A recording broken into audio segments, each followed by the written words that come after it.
Shalom uvracha to all of our friends, wherever you are in the world, from here, from Eretz Yisrael, from the Holy Land. We're sending you love, koach, strength, and so much more. This past Friday was my father's 75th birthday, and at shul on Friday night, I shared with the community that I had wished my father that he should feel like Avraham Avinu, who we know from Parshat Lech Lecha only began his journey at 75. And to a certain extent, the modern state of Israel is really only starting now. In its 75th year, it's starting now a new ruach, something new that's impossible to describe in words. About 5 months ago, I was in Los Angeles. I had a few events there. And on Thursday night, late at night, I was coming back from the event that I had that night, and I got a WhatsApp video call from my family. It was Friday morning here in Efrat. And I see my wife and kids in our bomb shelter. And I couldn't understand what was going on. And they told me that there was an attack on Yerushalayim and on Efrat and on the area that we live in, a rocket attack. And the sirens were going off. And I felt so far helpless and had no idea what do you do at that moment besides wanting to come back so badly. But it was Thursday night. I couldn't make it back before Shabbos. And I also thought about what's Shabbos going to be like, and what are the next few days going to be like. I was spending it with my special soul family in the Happy Minion of Los Angeles. And on Saturday night, I shared the following, which I want to share with you. And I know, without a shadow of a doubt, that just like those words were said with utmost love, they're being said and shared again and again and again, but specifically now, with mamash, nothing but love. You know, there are many moments in life that can become defining moments. And some of those moments, if you don't make the most of it, they'll come around again. But then there are moments in life that we can't afford to miss out on what the opportunity is presenting for us. None of us have ever been in a situation like we're facing today. No one in our generation. I'm asking of you to please listen with an open heart for the next few minutes. And please, God, we won't miss out on this opportunity.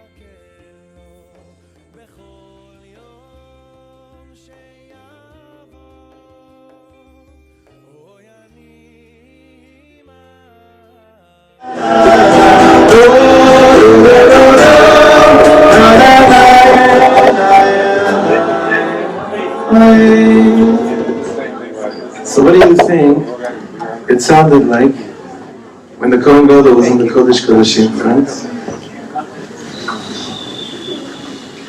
So in honor of the Kohen Gadol, I'm really inviting everyone to open your hearts. And everyone in this room, please forgive me for what I'm about to say. That's just the way of getting attention, you know that. No, but if anyone that's here that's speaking, I'm begging you, in the name of Am Yisrael, it's okay, but not in here. Not tonight. Right now there are 18 and 19-year-old soldiers that are protecting my family, and we have to up it a little bit more to protect each other's neshamas, because it could be that one person, including myself in this room, needs to hear something. But if someone's talking, it could manage to take away his whole, everything that they're waiting for their whole life. I don't know. Could be. When I think of a Kohen Gadol, I think right away of Rav Kook. Rav Kook, Rav Avraham Kohen Kook, Shlus Yadin Aleinu. Rav Kook was the Kohen Gadol, HaKohen HaGadol Me'echav. Last week in Shul we were trying to understand how is it that someone that was ridiculed and mamish talked down to Rav Kook had enemies from the second he stepped foot in Eretz Yisrael in 1904 till he died in 1935. Obviously, whenever anyone has something new to bring to the world, people can't take it. That's why in the morning we say Oiseh Chadashos with the next two words, Baal Milchamas. When you have something new to bring to the world, most people can't take it. So they start Milchamas. So in the year 1931, a group of very wealthy philanthropists came to visit Rav Kook, spent time in Eretz Yisrael. They came from America. And they had a really beautiful time, and they came to bid farewell to then the chief rabbi. And Rav Kook said to them, "No, how was your trip? How was it here?" And they said, "Oh my God, this country is just so breathtaking and beautiful. It connects us to our heritage in such a profound way, like nothing else." So Rav Kook says, "No, so how about joining us? How about you could be part of the future also, not just talk about it, you could be part of it." So they said, no, listen, it wouldn't work for us. Why not? Listen, and they started making all these cheshbonos, all these calculations, how it wouldn't work for them, and it wouldn't be good for them, and in their situation it wouldn't be good, maybe one day. And this is just a little bit of addressing so many people that I talked to over Shabbos that said, Be'ez Hashem, we're waiting for the invitation. That's what I heard a lot this Shabbos. So I want to just take this, everyone, okay? Mamish, take this. Rav Kook looked at this group of people and he said to them, you know, it's incredible, because they were doing cheshbonos, how if it works out for us, if it doesn't work out for us, would it add up? Would it not add up? Rav Kook says, you know, it's Parshas Chukas this Shabbos. Came out Parshat Chukat. Parshat Chukat, out of the 40 years in the desert, 38 years take place in Parshas Chukas. Aaron dies, Miriam dies, wars going into Eretz Yisrael. Rav Kook said to them, you know, there was a cruel king. His name was Sichon. And we had to kill Sichon. He was the king of a region called Cheshbon. Sichon Melech Cheshbon. The king of calculations. Chevra, my whole kehillah, no one made aliyah because it added up in their calculations. Whoever does that gets spit out of the land really fast. Because Eretz Yisrael is not about calculations. Nothing makes sense. There's zero logic. Nothing.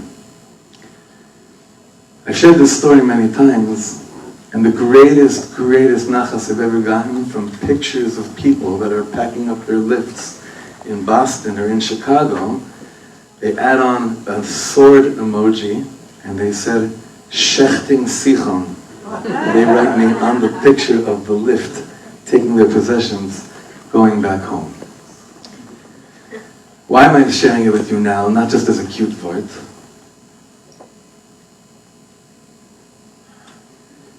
I'll tell you why. About 10 years ago, my wife and I were in Sydney, Australia for Shabbos. A very beautiful friend was hosting us, a shliach there. And he said to me, Shlomo, I don't understand what you're doing. I said, why? I'll never forget this. He said, Shlomo, Shraga v'tihara mai mahani. That's a phrase in Aramaic, which means a candle that's in light, what good is it doing in the world? You're in Eretz Yisrael, you're not really, what do you have to give? You have to go to the Choshech and give it. So, you know, I'm a kohen. Sometimes people say things, I right away want to pull a pinchas, pull out a romach or something. My wife's always like, sure. I'm always like, no, the end is going to be, I'm going to get a bris shalom, it's okay, the end of Pinchas was that he gets a bris shalom, I was like, no, relax. So, Shraga v'tihara mai mahani. Chevron, I said it today in one of the places, I don't know where it was, and I heard this from our dear friend Yehuda Katz. He said to me, the land is perfect. We're not perfect. The people are not perfect in Eretz Yisrael. The land is perfect. Everything about Eretz HaKodesh is perfect. The world of Cheshbonos is not the way you conquer Eretz Yisrael. Does it add up that there are currently millions of Yishmaelim that would love to shecht every year that lives in Eretz Yisrael, and yet we're there going becoming stronger than ever, that every time a rocket gets launched, we get stronger and more unified? Does it make sense that my neighbor, Rabbi Leo D., whose wife and 2 daughters get shechted, it calls me Erev Shabbos and leaves me a message about we have to bring, he wants to do a huge Shabbos in Efrat, bringing in 5,000 non-religious people from Tel Aviv and do a massive Shabbos and start this tradition in memory of his wife and daughter. Just do these things, is this a cheshbon? If I'm chas v'shalom him in this situation, my cheshbon is, I'm done with you, Hashem. That's what my cheshbon would lead me to. Well, I know that what I'm saying may sound insane or Chinese to many people here, but that's just the most basic reality of Metzius, of living as a Yid in Eretz Yisrael. And we need each other. We need each other.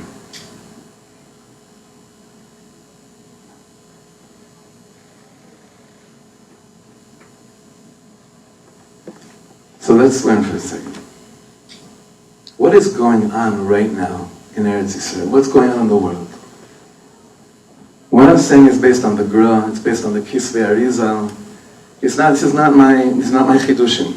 It's just the stuff that I get to learn and teach with the Chavra in Eretz Yisrael. When we were thrown out of Eretz Yisrael after Churban Abayis, after the destruction of the temple, and went into Golus, the Arizal likens Golus to a graveyard. And what happens in Golus, what happens with a graveyard, what happens with a burial, is that someone's dead when the body and the neshama start to leave each other.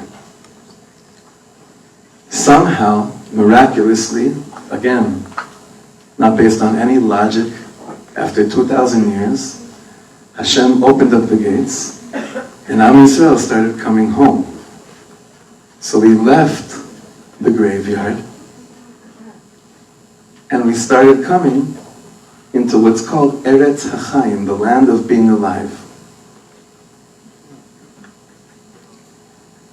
And all this is based on, if you know, Ezekiel's prophecy of the dry bones, Chazon HaAtzamot HaYeveshot, which describes the dry bones gathering up together to begin the process of Tchiyat HaMeitim, of the resurrection of dead.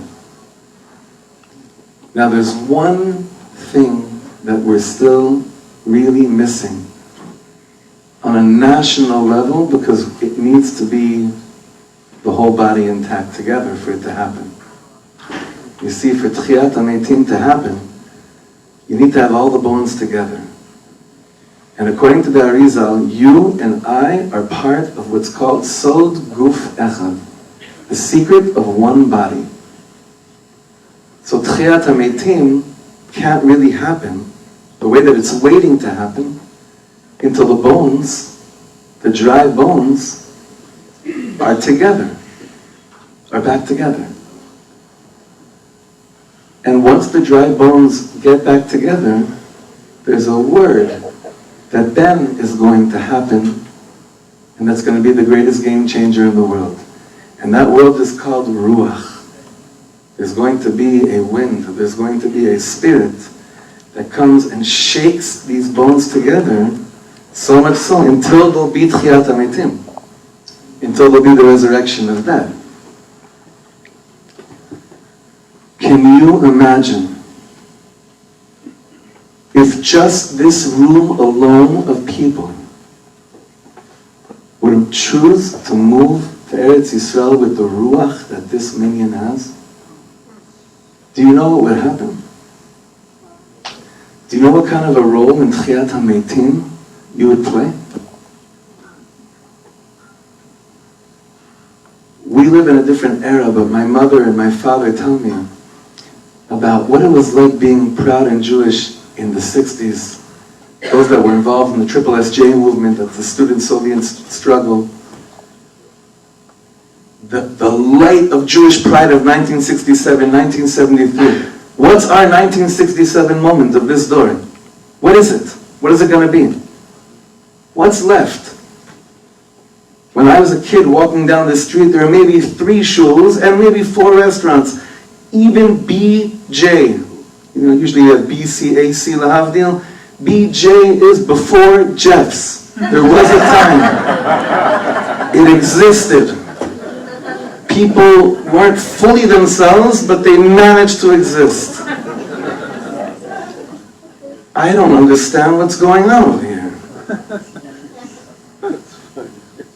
There are more shuls and restaurants, and I'm sorry for saying this,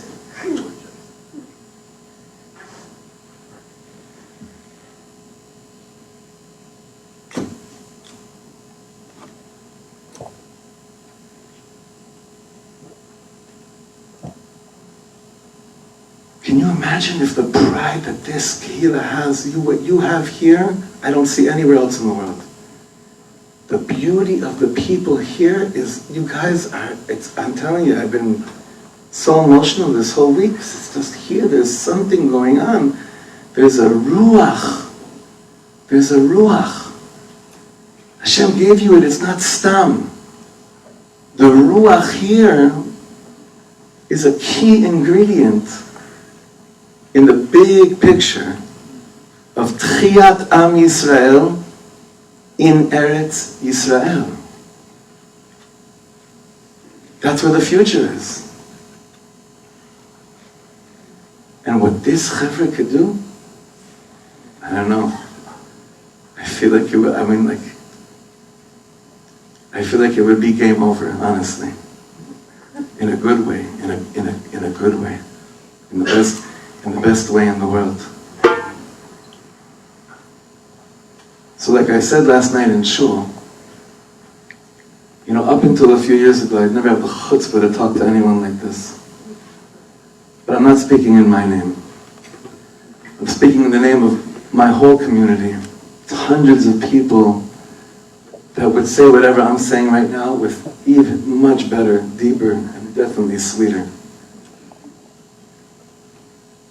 And it's the name of that 18-year-old soldier that right now is protecting my kids while they go to school. Our enemies would never dare send any rocket on any Jew if they saw that mamish v'shavu banim legvulam in a massive, massive way. It's time for the next aliyah. And this aliyah is so much deeper than just physically moving to Israel.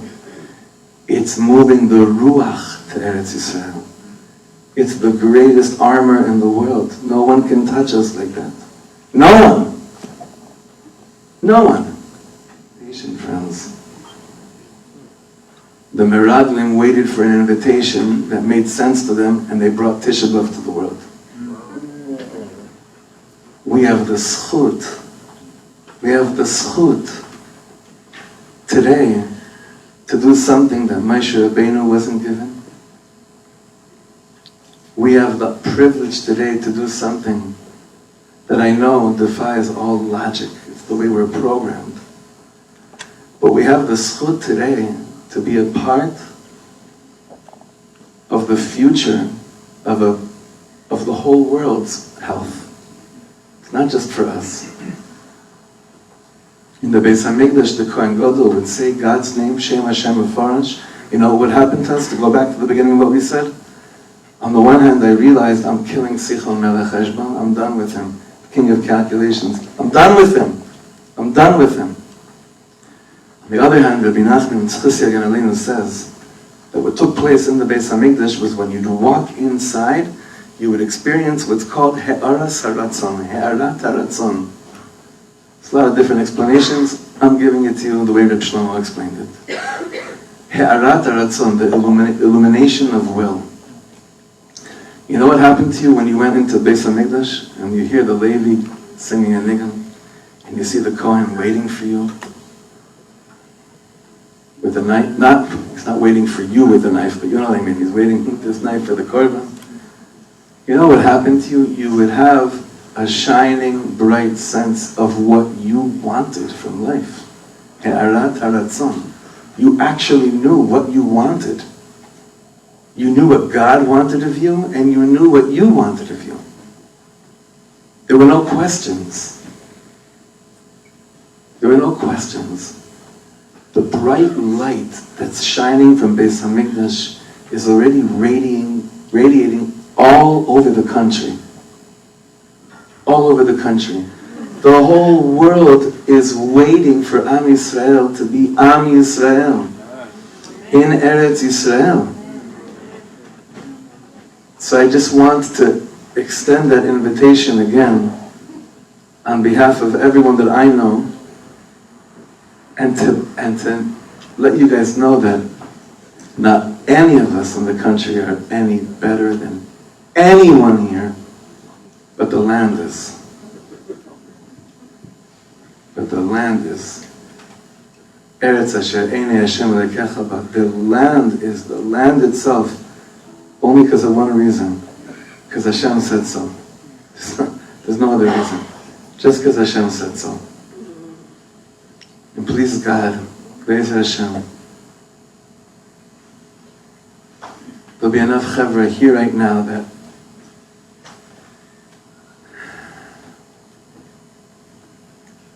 start the torch. You know, it used to be, well, if we had, you know, if there was something like and they basically describing nefesh b'nefesh, that existed, that could help us with the process, it'd be so much easier. And there are no excuses besides one thing. Ratzon. Ratzon to defy logic. Ein davar ha'omed bifnei ratzon. Batel ratzoncha mipnei ratzono. K'dei she'ivatel ratzon acherim mipnei ratzonecha. This is the bright light that I see here whenever I've come here. And I just want to say, for the chevra that have been holding on to the torch that's really come from Yerushalayim, and that's made so many people feel so special. Ashreichem. Ashrei hamakom hazeh. Blessed is this place that has played such a role of making sure that Yidden don't forget about Yerushalayim. That's what this place is.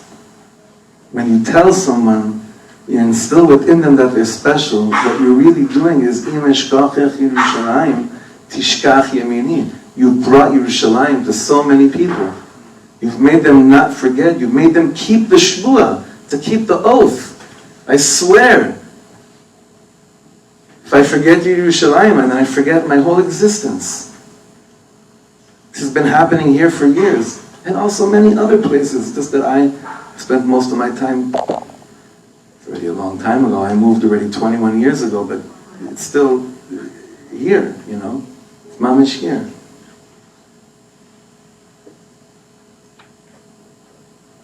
And I'll share one last thing. The Gemara says about certain tzaddikim that when they were told about the Geula, it says, Yesi v'lo achmine. That means, they said, let it come, but I don't want to be around for it. It's a famous Gemara. Let it happen, I don't want to stick around for it. Why? Because we know that some crazy stuff is going to have to happen before the Geula happens. So I've been thinking about this a lot. Up until 1945, the world said this is what they were talking about. They said this is what they meant. The tzaddikim said, Yesi v'lo achmine. Let him come, I don't want to be around for this. And you had some tzaddikim, like the Beluzha Verav,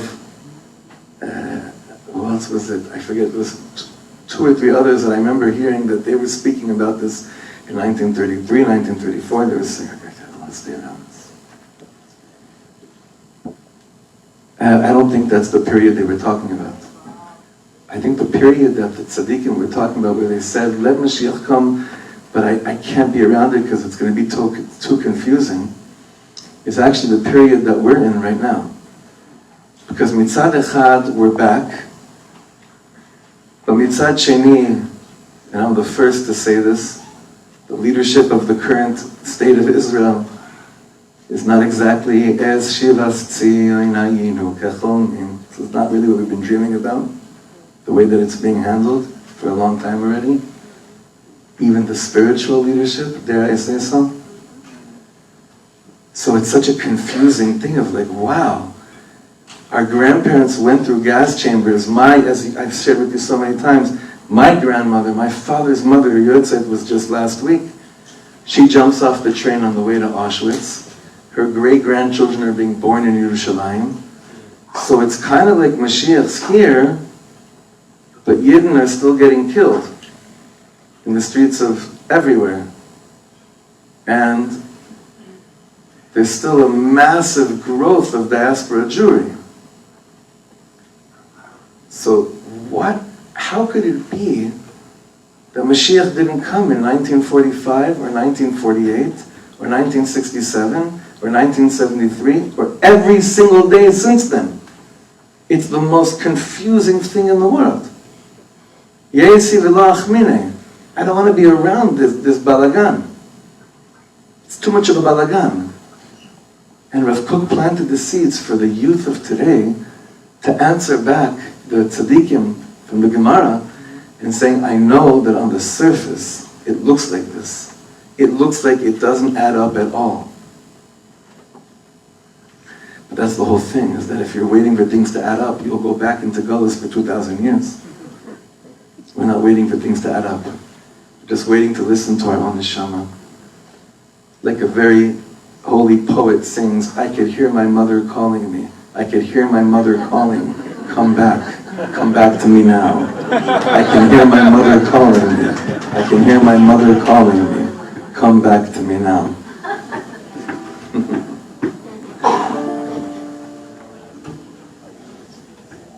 I think we all need to have a really strong l'chaim right now. L'chaim to Hashem.